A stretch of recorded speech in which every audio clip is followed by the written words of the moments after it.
Ну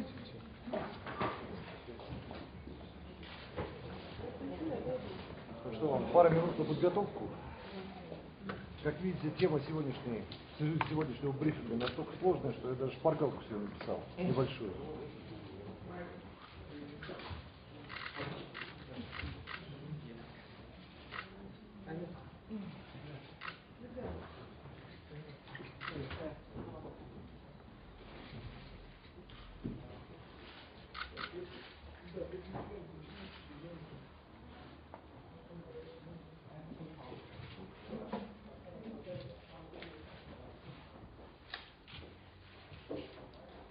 Все готовы? Да. Давайте тогда начнем.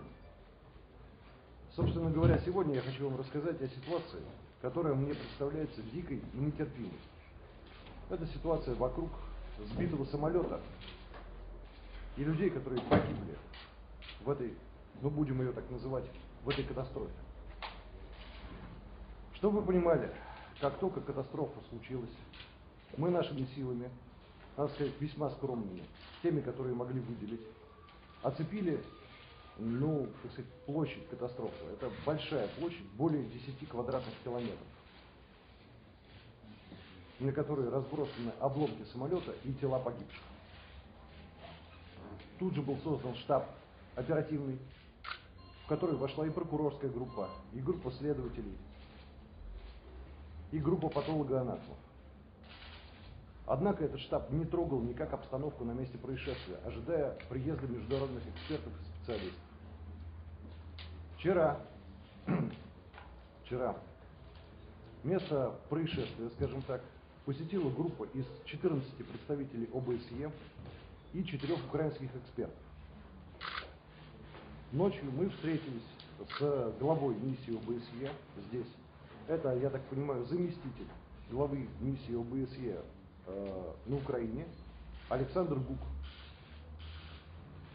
Вчера ночью мы с ним встретились и долго и серьезно беседовали на тему этого происшествия. Надо сказать, что представители ОБСЕ оказались не очень довольны взаимодействием с нами, и я объясню причины этого недовольства. Они считали, что та охрана, которую мы им выделили, не позволяет им достаточно активно действовать по всему полю, по всей территории, на которой случилось происшествие. Я объяснил им и объясняю вам, что это связано с тем, что место катастрофы находится фактически на нейтральной полосе. На полосе практического соприкосновения наших подразделений и сил противника, то бишь украинских войск. Соответственно, пребывание на этой территории представляет некоторую потенциальную опасность. И наша охрана, она прежде всего пыталась обеспечить безопасность членов миссии. Надо сказать, что они спрашивали у меня о гарантиях безопасности, которые мы можем предоставить экспертам, сотрудникам ОБСЕ. Мы им это обещали и обещаем, что максимальная безопасность, которую мы сможем обеспечить, она будет им организована и предоставлена. Однако, естественно, ситуация в зоне боевых действий остается напряженной. Более того, хочу сказать, что и вчера проходили консультации с консультативной группой из Киева. Они проходили в видеоформате. И могу сказать, что там даже речи не шло ни о каком гуманитарном прекращении огня и гуманитарных коридорах. Соответственно, боевые действия продолжаются по всему фронту и продолжаются активно. Поэтому, естественно, обеспечивать безопасность мы можем только очень относительно. В то же время Александр Гук сообщил нам, что миссия ОБСЕ настаивает на том, чтобы место происшествия сохранялось до приезда всех экспертов в неприкосновенности. Потому что это важно и требуется нам отчитаться перед 57 странами, которые, собственно, входят в эту уважаемую организацию, если мы как-то затронем место происшествия. Мы его не трогаем пока. Однако хотим обратить внимание на то, что существует гуманитарный аспект. И гуманитарный аспект, как вы понимаете, он очень серьезный. Существуют просто какие-то вещи общечеловеческие. Дело в том, что тела практически 300 погибших разбросаны по всему этому огромному полю. Часть этих тел попала даже, собственно говоря, на и в жилые дома. Мы пытаемся не трогать эту ситуацию, но не пытаемся, мы ее сохраняем в неприкосновенности пока. Но вы же знаете, что в Донецке практически 30-градусная жара, и, простите, тела разлагаются. И мы считаем, что промедление здесь, оно просто является бесчеловечным по отношению к родственникам, друзьям, ко всем близким погибших. Мы еще раз выражаем им самое глубокое соболезнование. Они оказались невинными жертвами этой необъявленной войны. Мы знаем от Александра Бука, что в Киеве находится группа аж из 81 эксперта и специалиста. 60 человек из Малайзии, там 6 человек, если не ошибаюсь, из Великобритании, какое-то количество экспертов из Соединенных Штатов. Мы просили Александра Бука, чтобы он максимально поторопил эти группы экспертов. Мы готовы обеспечивать им максимальную степень безопасности, насколько это в наших силах.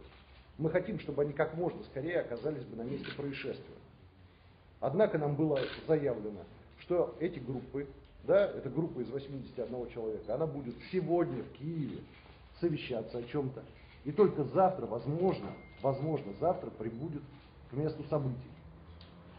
Нам представляется, и мы просим все мировое сообщество, всех политиков, каким-то образом постараться, извините, слово надавить плохое, да, постараться повлиять на этих экспертов, чтобы они как-нибудь прибыли поскорее. По одной простой причине. Жара. Обстановка там сложная. Она в любую минуту может быть изменена. И изменена она может быть очень простым образом. Это зона боевых действий фактически. Любой артобстрел, бомбежка принципиально изменит обстановку на месте действия. Вот эта группа, если она хочет действительно работать, она должна прибыть на место происшествия как можно скорее и начать работу. Мы взаимодействуем и с Международным Красным Крестом, который тоже нам обещал прибытие своих специалистов, но тоже, к сожалению, только завтра. Я еще раз повторяю, в это время тела невинных людей, которые погибли в этой войне, продолжают быть разбросаны по огромной территории в 10 квадратных километров, по территории, на которой, помимо всего прочего, извините, водятся одичавшие собаки и огромное количество лиц, которые эти тела начнут растаскивать. И эта территория еще находится еще и под возможным вероятным воздействием нашего противника. Она может им простреливаться. В любую минуту обстановка на месте происшествия может быть изменена таким образом, что у нас не будет возможности ни для генетических экспертиз, ни для технических экспертиз обломков самолета.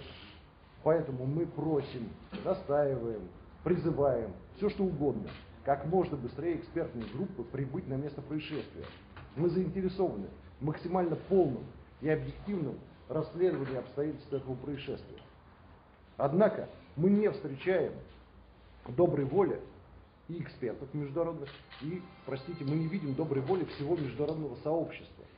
Мы этим крайне удивлены, и мы, честно говоря, возмущены тем, что нас заставляют сохранять эту обстановку неприкосновенной, пока мы все ждем и ждем экспертов. Есть просто обычный человеческий, общечеловеческий, если хотите, аспект этой проблемы.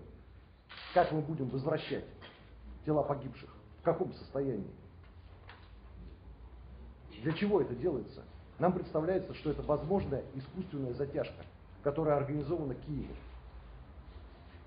Для того, чтобы место действия было изменено, для того, чтобы эксперты не имели к месту действия, уже не имели бы доступа к месту действия. Для того, чтобы обстановка на месте действия была бы изменена. Для того, чтобы каким-то образом сделать расследование или невозможным, или неполным. А нам нужно, чтобы оно было не только возможным, чтобы оно было максимально быстрым и максимально полным. Нам представляется, что отчасти мы сталкиваемся, если угодно, с саботажем этого расследования. Возможно, это делается потому, что Украина и украинские власти не заинтересованы в расследовании этой ситуации, в реальном расследовании этой ситуации. Возможно, поэтому они не предлагают гуманитарных коридоров и прекращения огня хотя бы в этой зоне, в зоне, непосредственно прилегающей к месту происшествия. Итак, сейчас мы пока что соглашаемся с, скажем так, просьбами представителей ОБСЕ И наша следственная группа, несмотря на то, что у нас есть 30 следователей, более 30 следователей, МВД и прокуратуры, несмотря на то, что у нас есть готовности 15 патологоанатомов, мы не приступаем ни к каким работам на месте происшествия. Простите уж меня за черный юмор, мы даже не трогаем ситуацию с той бабушкой, понимаете, который через крышу дома пролетел в ее собственную постель, простите, голый труп, и она говорит: уберите у меня из постели это тело. А мы говорим: нет, извините, нельзя, обстановку трогать не имеем права. Вы понимаете, о чем речь идет? Речь идет о том, что тела погибших невинных людей лежат на 30-градусной жаре. Ну это так, это общечеловеческий аспект. Более того, еще раз подчеркиваю, обстановка может быть в любой момент изменена действиями со стороны нашего противника. Изменена, скажем так, технически. Упадут снаряды, бомбы, ракеты. И расследование станет невозможным. Я еще раз хочу сказать, что мы оставляем за собой право, если затяжка эта, искусственная или случайная, не хочу никого обвинять, будет продолжаться, приступить к работе хотя бы по уборке тел погибших. Однако на сегодняшний день мы этого не делаем и очень сильно, я бы сказал, очень напряженно ждем экспертов, специалистов Красного Креста, патологоанатомов, всех тех, кто поможет нам убрать тела, провести экспертизу как техническую, так и генетическую. Ну, одним словом, справиться с этой колоссальной проблемой и колоссальной трагедией. Мы обращаемся к Российской Федерации с просьбой помочь нам решить этот вопрос. Прислать, если это возможно, своих экспертов, своих специалистов, которые помогли бы нам эту проблему решить. Мы считаем, что промедление здесь, ну, мягко выражаясь, выглядит некрасиво. И промедление здесь выглядит на самом деле, ну, нам представляется, что оно поистине бесчеловечно по отношению к родственникам, друзьям и близким погибших людей. Собственно, пока что все. Я хочу услышать ваши вопросы, если они есть. Черные ящики пока не обнаружены, потому что мы не трогаем обстановку на месте происшествия. На этом настаивает миссия ОБСЕ. Должны прибыть их эксперты, и они должны искать, в частности, черные ящики. 4 эксперта с украинской стороны уже прибыли. Они были вчера на месте происшествия, будут и сегодня. Они сейчас в пути туда, на место происшествия, вместе с 14 представителями ОБСЕ. Они там будут работать. Мы им будем обеспечивать максимально широкое поле работы, но единственное, что, как вы понимаете, мы будем очень стараться обеспечить их безопасность. Но будем обеспечивать им максимальный доступ к месту происшествия. Они вчера там были, будут или сейчас уже прибыли на место и работают и сегодня. А совещаться кто будет? Сколько будет совещание в Киеве? Это будет Киев совещаться?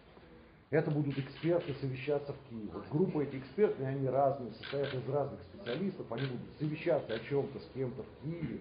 И только завтра они собираются прибыть. Причем завтра, судя по всему, не в первой половине, а во второй.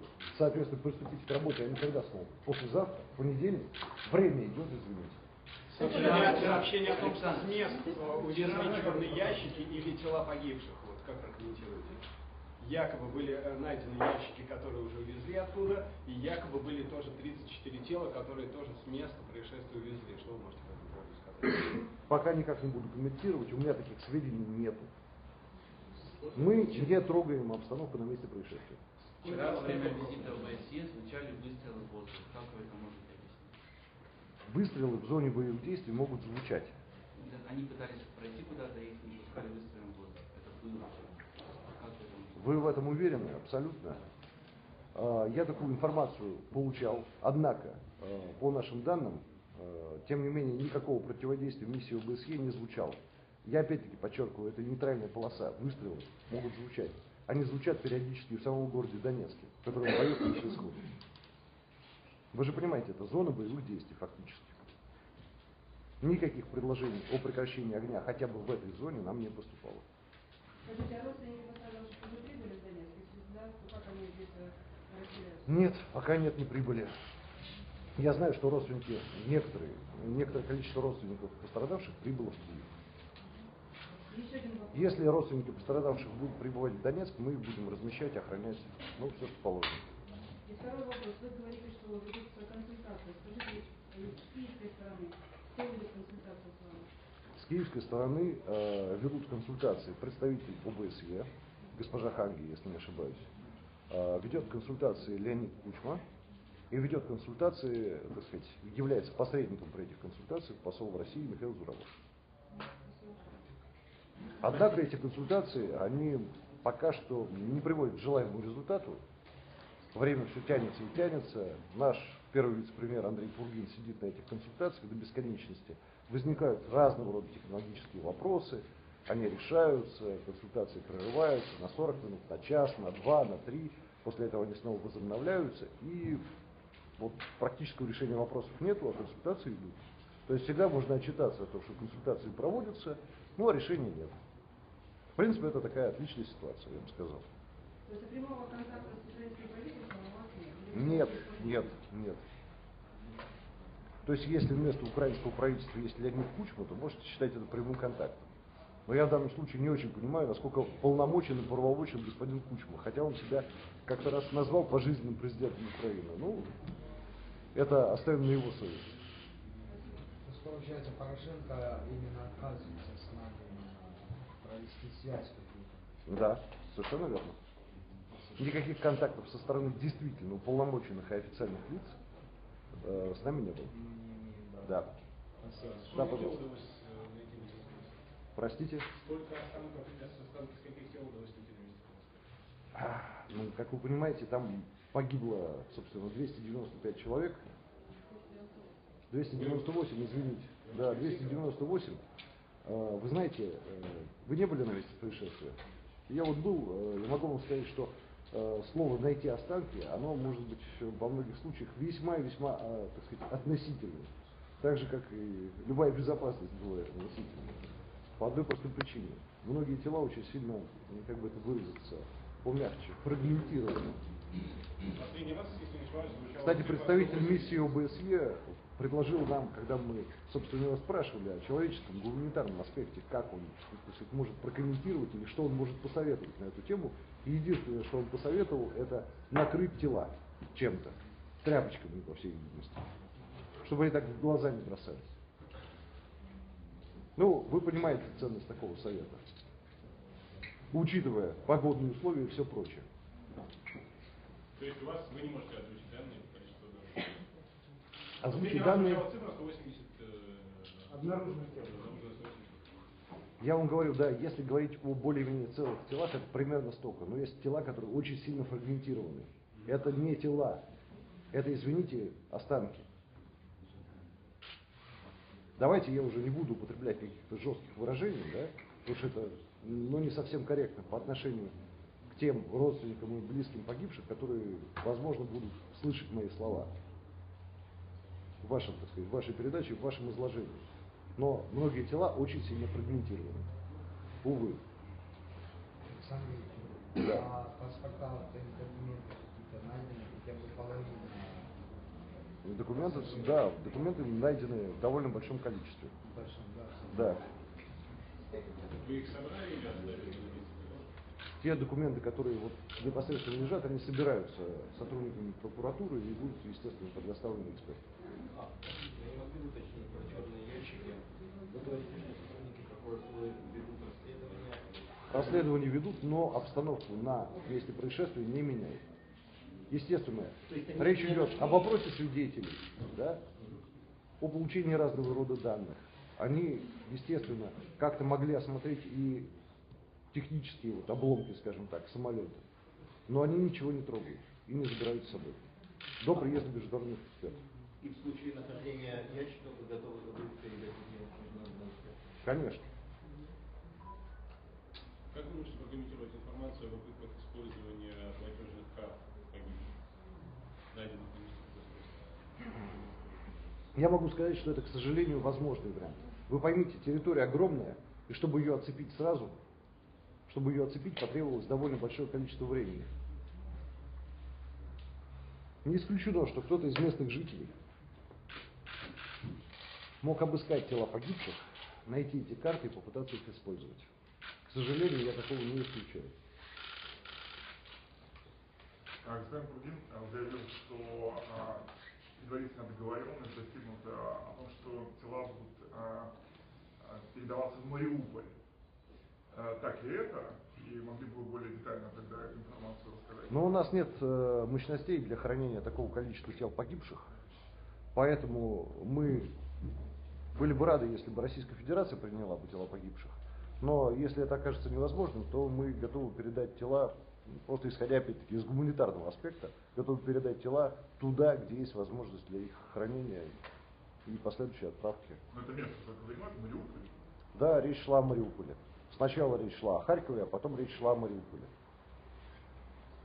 Есть железнодорожные рефрижераторы, которые позволят нам эти тела доставить. И второй вопрос не очень ясно. Так, а почему эксперты ОБСЕ не едут? Что они от вас требуют? Они от вас требуют коридоров гуманитарного, прекращения огня, гарантий. Мы не можем прекратить огонь, поскольку его не прекращает противоположная сторона. Это естественно. Ну, а почему они не едут? Что, не говорят нам это? Они, как видите, едут в каком-то количестве. Да? 14 человек приехало. А дальше они говорят о том, что они приедут обязательно и собираются. У меня только один вопрос, почему они едут так долго? Как вы понимаете, мы не находимся в центре там, Африки, да? Мы не находимся в Антарктиде, мы находимся реально географически в центре Европы.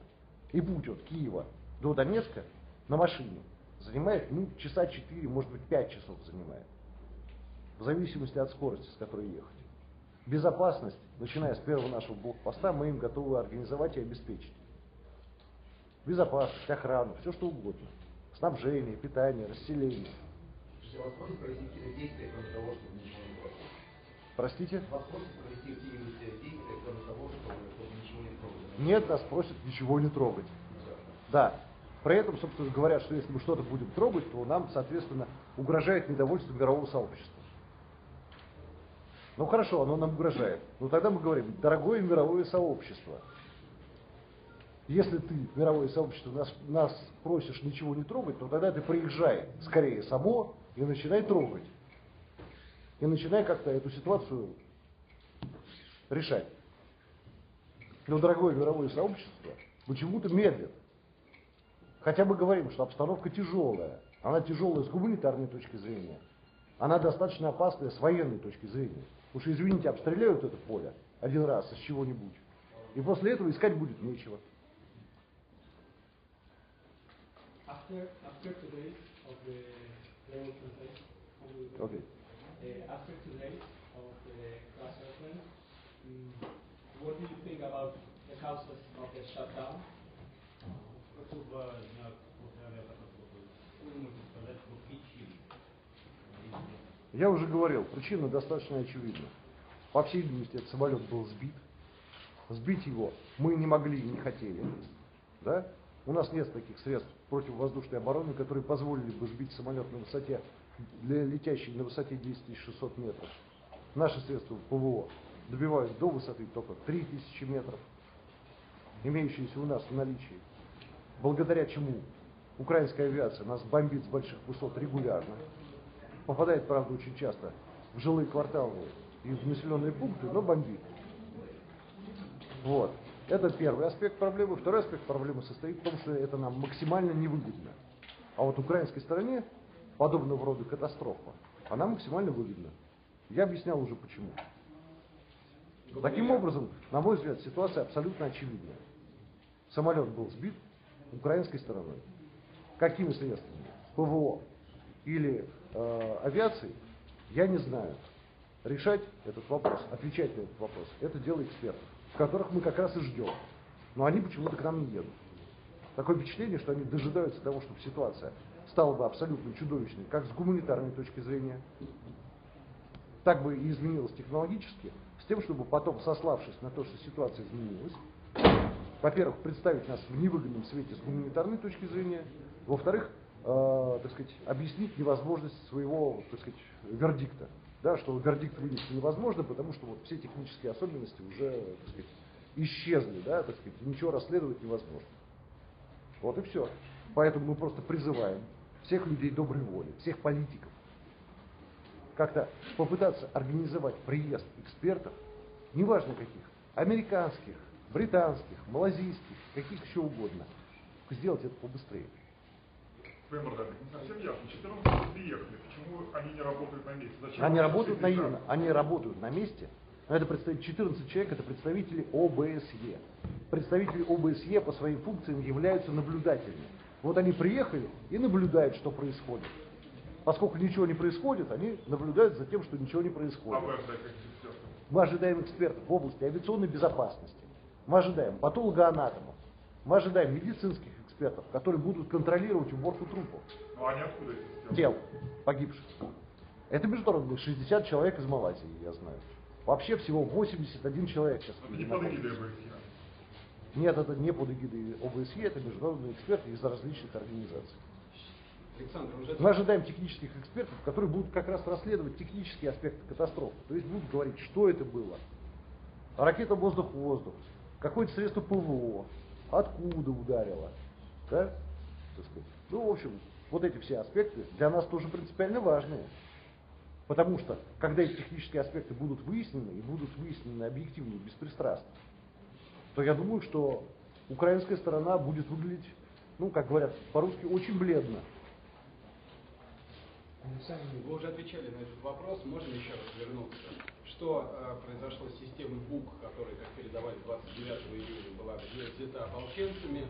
И это первая часть. И вторая часть, как вы прокомментируете сообщения, которые идут в украинских СМИ о том, что якобы БУК после катастрофы направился, некая установка направилась в сторону российской границы, пересекла ее и ушла в Россию. Что-то знаете, может, об этом? Что вы можете сказать? Вы знаете, мне очень сложно комментировать сообщения украинских СМИ. Вы же знаете, что украинские СМИ, как интернет-СМИ, так и другие СМИ, ведут против нас информационную войну. Ну почему я должен комментировать всякую ложь? Установка была, вот, которая ушла в Россию? Или... Нет, установки не было, на вооружении ополчения никогда не было системы БУК. Сообщение о том, что была захвачена вместе с частью ПВО. Являются информационным спамом. В части ПВО не было ни одной боеготовой системы БУК. Насколько я знаю, там вообще не было даже запчастей к системе БУК. То, что там не было вообще ни одной боеготовой системы ПВО, подобного уровня, это факт. Может быть, там были ПЗРК, на вооружении ополчения находятся ПЗРК и зенитные установки на сегодняшний день. И все. Были сообщения о том, что 3 дня назад... Как вы думаете, если бы система БУК находилась, да, еще раз, вернусь к этому аспекту, на нашем вооружении, мы бы ее не использовали бы. Мы не могли сбивать во все дни, в том числе и в тот день, когда произошла эта ужасная трагедия, когда был сбит пассажирский самолет. Нас активно атаковала украинская боевая авиация. Да? Мы системой БУК, если бы она у нас была, могли бы сбить достаточно много самолетов противника, но не сбивали почему-то. Все самолеты противника, которые мы сбивали в предыдущие дни, были сбиты на низких высотах во время штурмовки. Все они были сбиты на высоте до 3000 метров включительно. Если бы у нас была система БУК, да, то мы бы сбивали самолеты на больших высотах, мы этого делать не могли. Я сам находился, когда выезжал со Стрелковым к месту боевых действий, я сам находился вот под угрозой авиационного удара. Вот самолет летает, я его вижу. ПЗРК есть, но ПЗРК этот самолет не берут, потому что он летит на самолете на высоте 5000 метров примерно. Не в 10, а 5, в половину меньше в высоте. Говорили о том, что Ан-06 был сбит, это так или нет? Этот Ан, насколько я знаю, был сбит в районе, так сказать, действия вооруженных сил Луганской Народной Республики, не Донецкой. Я не могу отвечать за вооруженные силы Луганской Народной Республики уж совсем. Кроме того, по-моему, слухи о высоте, на которой был сбит этот Ан, это все-таки слухи. Он был сбит на существенно более низкой высоте. Скажите, пожалуйста, есть ли какое-то общение между вами и русской стороной, официальных русских представителей российских, которые сейчас как-то обсуждают с вами свое участие в этой истории? Ну, я не буду комментировать этот вопрос. Официального общения никакого нет. А не официального? Я не буду комментировать этот вопрос. Да. Вы говорили о том, что ОБСЕ ездит, но только что была информация о том, что ОБСЕ на месте находится... Находится, да, 14 человек. Да, их не пускают... Нет, минуточку, давайте разделим вопрос. Да? ОБСЕ, миссия ОБСЕ, мы благодарны за то, что ее специалисты, еще раз, приехали очень быстро. У них реагирование, да, составило примерно сутки. Вот случилась катастрофа, вот через сутки они были на месте уже. Но ОБСЕ занимается тем, что оно наблюдает за ситуацией. Представители ОБСЕ занимаются тем, что наблюдают за ситуацией, пытаются ее контролировать информационно.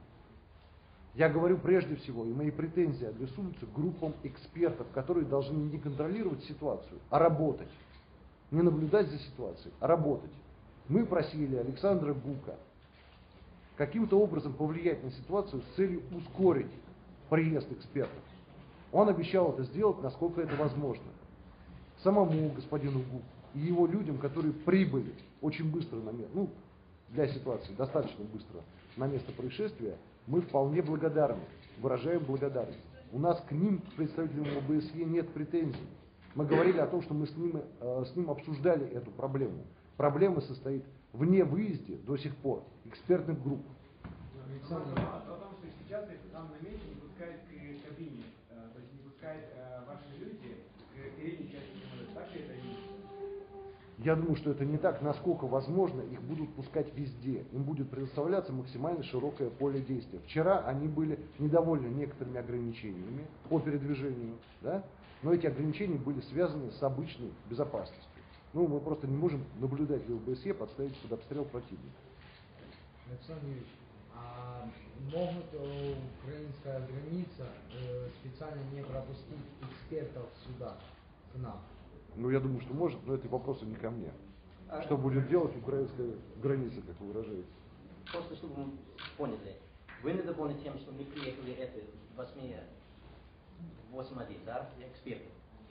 Вы недовольны тем, что они не приехали. Они сказали, что не приехали, потому что они недовольны гарантией безопасности, или почему они не приехали? Нет, мы ждем 81 эксперт. Мы ждем, когда они приедут. Мы им готовы предоставить гарантии безопасности. Они почему-то до сих пор сидят в Киеве и совещаются. В это время обстановка на месте действия существенно ухудшается. Ухудшается в гуманитарном аспекте, потому что, извините, да, на жаре тела погибших разлагаются. А с их стороны, почему они не приехали побыстрее? Это мне непонятно, почему они не в состоянии проехать несколько часов на машине и появиться на месте действия. Вот именно это у меня и вызывает вопросы.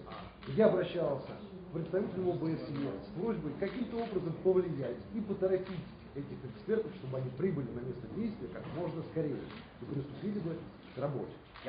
Подождите, господин Бородай, вот мы как бы пытаемся понять, они не едут. Вот почему они не едут? Вы говорите, мы не знаем. Может быть, они какие-то условия вам выдвигают? Может, Нет. кто-то у вас просит? Нет. От представителей ОБСЕ, с которыми мы общались, никаких специальных условий для экспертов не было озвучено.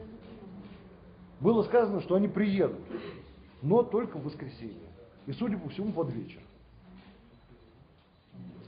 Александр Юрьевич, от обучения поступала информация о том, что в день крушения авиалайнера был сбит также Су-25 украинский, и обломки находятся возле Малиновки. Так ли это? И в случае, если поступят такие просьбы, будут на место крушения этого самолета также допущены международные эксперты?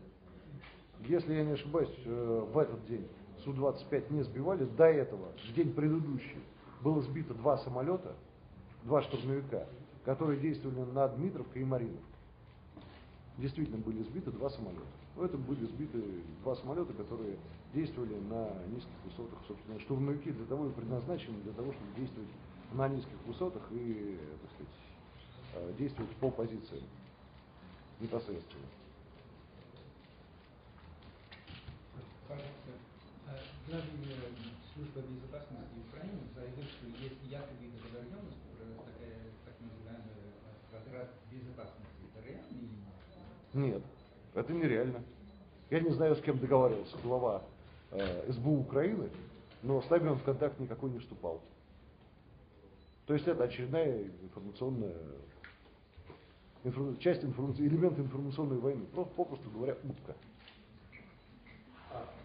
Простите, продолжение этого вопроса. То есть в районе крушения самолета боевые действия продолжаются, их интенсивность по сравнению с предыдущими днями больше, меньше, какая? Ну, в районе, слава богу, непосредственно в районе крушения самолета, интенсивность боевых действий низкая достаточно. Это не самый опасный, не самый важный и тяжелый участок фронта. Хотя, в принципе, по всей линии фронта продолжаются бои. В некоторых местах достаточно интенсивно. Поэтому мы считаем, что как раз на этом участке, несмотря на его, так сказать, нейтральный характер, мы можем обеспечить достаточный уровень безопасности для того, чтобы все эксперты могли бы спокойно действовать. Александр Ильич, пожалуйста, можно вопрос? Я живу по поводу семей пострадавших. Были ли у вас еще запросы, чтобы семьи пострадавших приехали? Как вы собираетесь организовать? Да также мы собираемся, начинаю с так сказать, финала этого вопроса. Собственно, собираемся также организовывать, как будем организовывать и приезд всех экспертов. Будем обеспечивать им безопасность. Хотя, конечно, это будет не такая простая проблема, потому что погибло, к сожалению, очень большое количество людей. И если приедут, соответственно, к нам много, так сказать, много родственников погибших, да, то... На нас они официально не уходили. Дело в том, что они взаимодействуют с официальными украинскими властями. Я знаю, что семьи пострадавших, некоторые семьи пострадавших уже находятся в Киеве. У меня есть такая информация. Вот если они изъявят желание прибыть в Донецк, то мы, естественно, им будем обеспечивать максимальную степень безопасности. Максимальную возможную комфорт. Если они захотят прибыть в Донецк на место, чтобы оказаться ближе к месту происшествия, потому что пока ситуация такая, что тел погибших в Мариуполе нет. Если они захотят выехать в Донецк, то они приедут в Донецк. Если они захотят приехать в Мариуполь, когда там тела, допустим, окажутся, потому что это все предварительные договоренности, значит, они будут двигаться в Мариуполь. Но их безопасность в Мариуполе мы уже обеспечивать не можем, к сожалению. А насчет квадрат безопасности, есть об этом речь идет? Нет, не идет. Вообще не идет. Вообще не идет, никто не